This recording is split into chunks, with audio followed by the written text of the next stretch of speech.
Hey guys, Tronicle here, back at it again with another mock review, and today we're going to be doing a review of Veggi, Intergalactic Gangster. So yeah, let's get into it.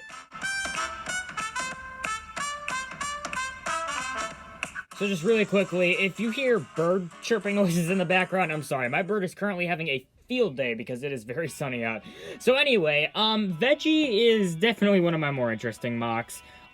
Going into it, I wanted to build a kind of alien gangster because I was inspired by all the weird alien gangsters that Renzo had been making for Rocket Royale. And, yeah, so that was kind of just the whole inspiration that started this whole mock. And actually, from there, the first thing that I built was this head. Now, originally, as I just, pop his head off, originally, his head was going to actually be... It was going to go this way, and you can kind of just see what it would have looked like. The whole idea was the mouth area would have been down here, and it would have kind of had side parts, and it had, like, horns, like, pointing out. And, yeah, it would have been just more kind of like a Cyclops kind of mock. But then I had the idea, if I turn it around, I could attach another thing, like a mouth here. I mean, that's where this whole head design came from. And I'm actually really happy with how this head looks. It is definitely...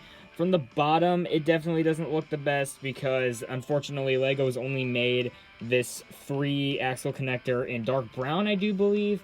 And I only had this kind of, I don't even know what you would call it, this kind of half pinhole piece. I only had that in a light gray. So it doesn't look the best from the bottom, but, you know, when you actually put it on the mock, it does get covered up pretty well. So then, going over the rest of the mock, I definitely knew that I wanted to find a way to give him suspenders. And this is probably the worst part about the mock, because I use system, these parts, first off, they don't really match the kind of texturing of the rest of the mock the best, but also they are constantly breaking. Like, you can kind of see, they're already starting to break off there. So yeah, you gotta be very kind of just delicate when you're moving them around. And it definitely makes posing him really annoying, but yeah, obviously it is just a simple fix just to snap them back on.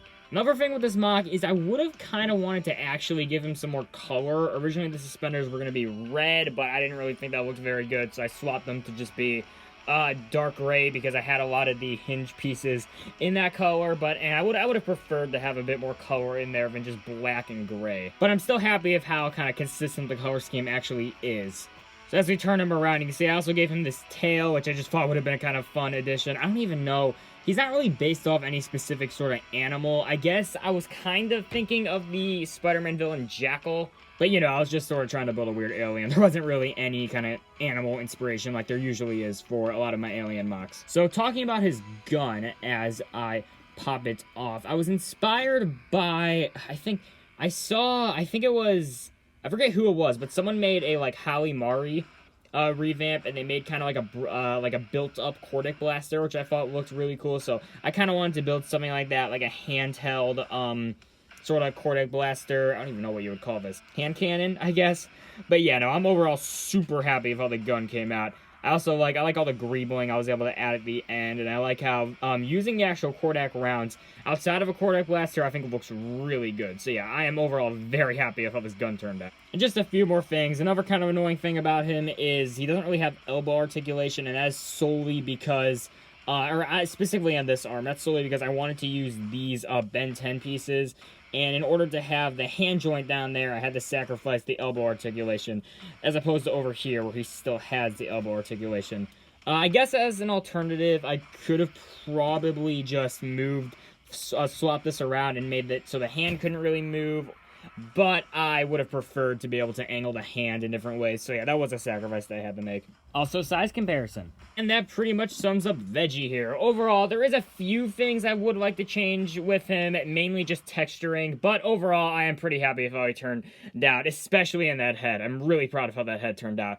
And, yeah, that will be wrapping off this review. Thank you all for watching, and I'll see you next time. Oh yeah, and one more weird thing I forgot to mention about Veggi is he's actually super into kale, which is where he got his name. He's actually an advocate for kale rights across the galaxy because kale are being prejudiced against because, see you guys.